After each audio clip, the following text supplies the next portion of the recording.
Welcome to a journey of change and strength, ladies and gentlemen. Today we're going on a trip into the heart of personal mastery. This is a journey where the way you program your mind can lead to success like you've never had before. Think for a moment about how powerful you are, how you can change your thoughts, your actions, and eventually your fate. Today we're going to reveal the profound truth that success is not just a place you get to, it's also a careful programming of the mind, a planned alignment of your thoughts, habits, and beliefs that move you closer to your highest goals. Come with me as we talk about how to program yourself for success. I'll show you the strategies and changes in your thinking that will help you become more resilient, accept change, and face challenges with unwavering determination. Congratulations on starting a journey where every thought is a plan for success and every action shows how much you can achieve. Reprogram yourself for success. Humans have a problem. We have all developed our own unique concept of ourselves, which acts as the main program of our subconscious. We have recorded everything that has happened to us, every feeling we have had, and every emotion we have felt. All of this influences how we behave. This self-concept we have created determines our effectiveness and performance. In every area of your life, you have a self-concept. Unfortunately, once you have developed it, you always behave according to it. So, even if you have the potential to be, for example, a great linguist, if your self-concept tells you that you are terrible at languages, you will probably never become the multilingual person you aspire to be. Your mini self-concept holds you back. If you truly want to achieve more in a particular area, the key is to raise your self-concept in that area. But how can you do that exactly? Well, you need to when it's by examining three parts of your self-concept: your ideal self, your self-image, and your self-esteem. Your ideal self is the ideal image you have of your best self. It is a combination of your hopes and dreams, along with the qualities and virtues you wish to possess. High achievers have a clear idea of who they want to be. Once you have developed your own positive ideal, you move faster towards becoming that person. The way you see yourself internally, your self-image, affects your external performance.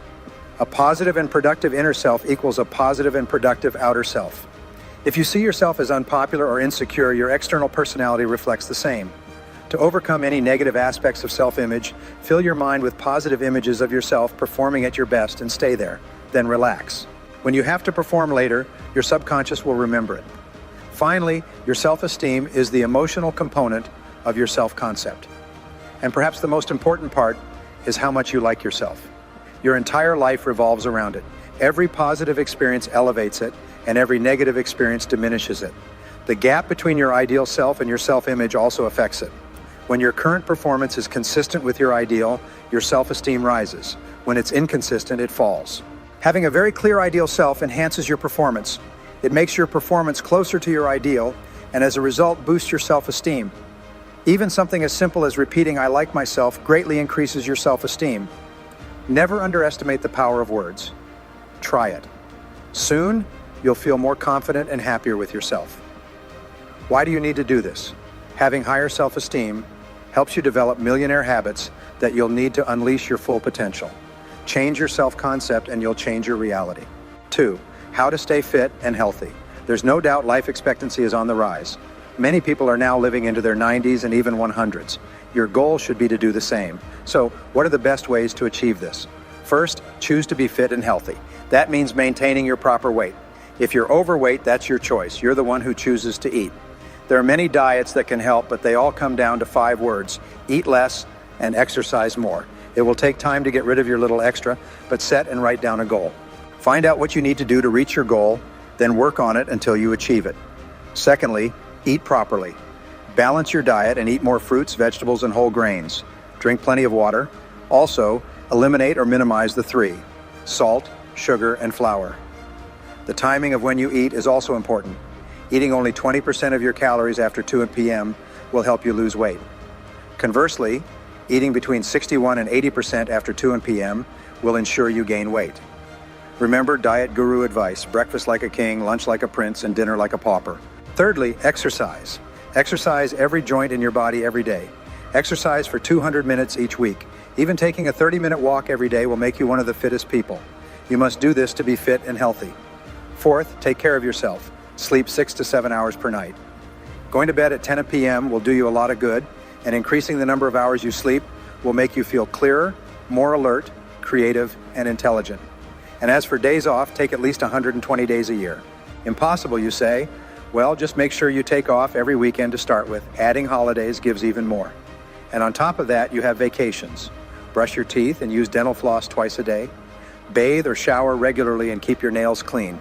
Remember to get both physical and dental checkups to detect problems in time. Sixth, remember to fasten your seatbelt in the car and insist your passengers do too. Practice moderation in everything you do.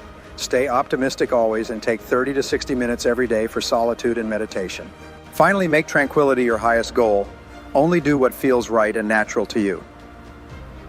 3. How to have good relationships.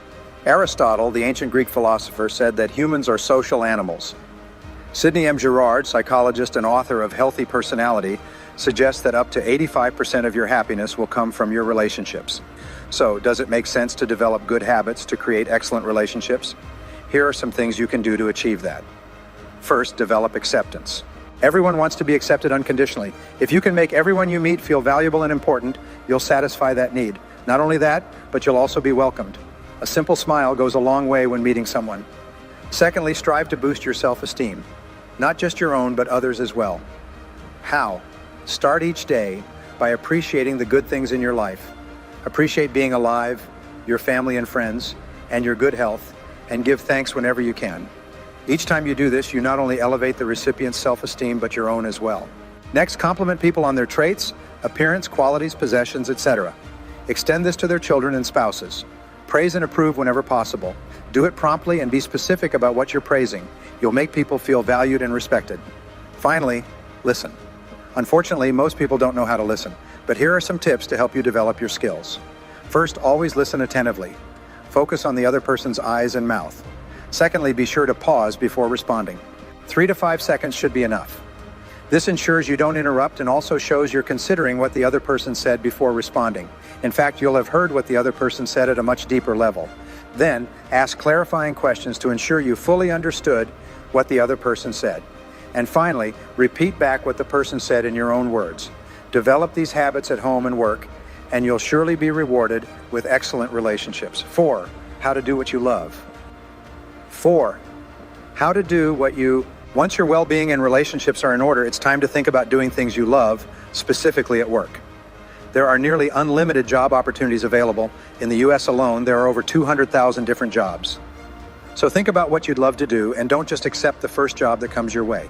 Consider the types of jobs available and try to find something that you find easy to learn and do. That's the job you'll perform best in and likely earn the most money from. Keep evaluating that choice throughout your career.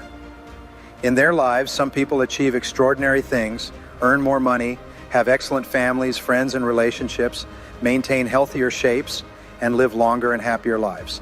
The vast majority of people achieve very little. Your goal should be to become one of the great winners.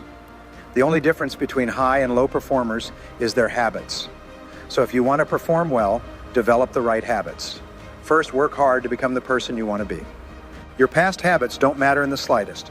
Forget your past experiences and decide that your future will be different. Secondly, start strategically planning your life. Your goal is to become the best possible in all aspects. Thirdly, set clear long-term goals. Evaluate where you are now and where you want to be on a particular date in the future, and plan how you'll get there in the time you have available.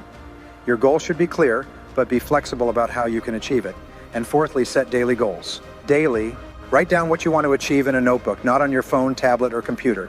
Just writing it down reinforces your desire to achieve those goals. The best time to do this is the night before. If you do, your subconscious mind will work on the list. Then, be sure to prioritize what's on your list. Start this habit today, and you'll be amazed at what you've achieved within just 30 days. And how can you be more productive? Start by focusing on your strengths. Do more of the things you're good at. The better you perform these tasks, the faster you'll complete them. You can also achieve this by working harder and longer. Start early, stay late, stay focused, and stay busy all day, and work smarter.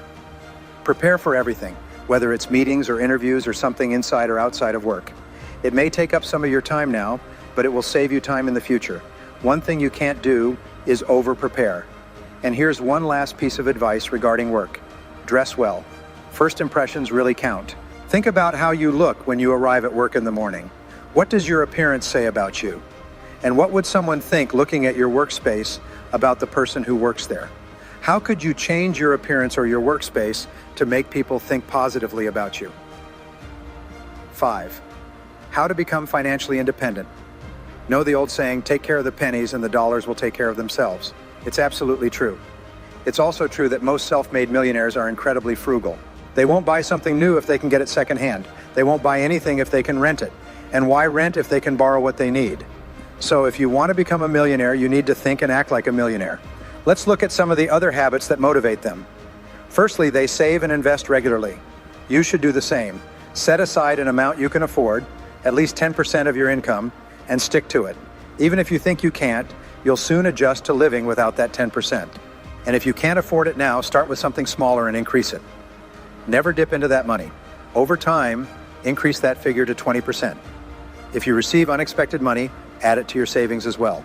If you sell something, get a bonus, or receive a tax refund, do the same. As children, we often learn bad economic habits. We associate spending money with pleasure and saving as a form of punishment because it deprives us of what we desire, and this is also reflected in adulthood. We often spend the money we earn as quickly as possible. Most people who become financially independent have reversed this thinking and enjoy saving and investing. Tracy also advocates what he calls the wedge theory. He says it will help you achieve financial independence more quickly. What often happens when people earn more money is that their expenses grow. Using the wedge theory, every time you get a pay raise, try to save 50% of the increase. You can spend the other 50%, but commit to saving. If you do this, depending on the age you start, you'll soon accumulate a large sum and reach financial independence faster, along with other millionaire habits. Always seek good financial advice before doing anything with your savings. Choose a financial advisor who has financial success because they likely also invest in the areas they recommend. Research before investing. Move slowly and check every detail of the potential investment. Never let anyone pressure you into making a decision. Insure against risk. What's the worst that could happen? Determine that and then take steps to ensure it doesn't happen. Don't rely on luck or hope. Instead, plan, organize, and secure. Get life insurance for your family, insure your home against fires and damages, add liability insurance for your car, and always ensure you have good health insurance. One last tip for becoming financially independent and getting rich slowly. Most fortunes are built on the concept of compound interest. As your money accumulates, it grows even more. If you want to be financially independent, you must develop the same smart habits as millionaires. As we come to the end of Program Yourself for Success, keep this in mind. You have the power to do great things inside you, just waiting to be unlocked through deliberate programming and unwavering determination. Your success is built on the things you think, believe, and do. Each of these shapes the path you take. In order to reach your goals, use the transforming power of self-programming. Make sure that every choice, habit, and belief you have is in line with your goals. This will help you reach heights you thought were impossible before. Accept that change is a chance, that failures are lessons, and that success is a journey of constant growth. Thanks for coming with me on this energizing journey. Keep training your mind to be successful by seeing problems as opportunities and successes as important stops along the way. As you follow these rules, may your life show you how thoughtful living can open up a lot of doors. Plan carefully, believe strongly, and achieve boldly until we meet again.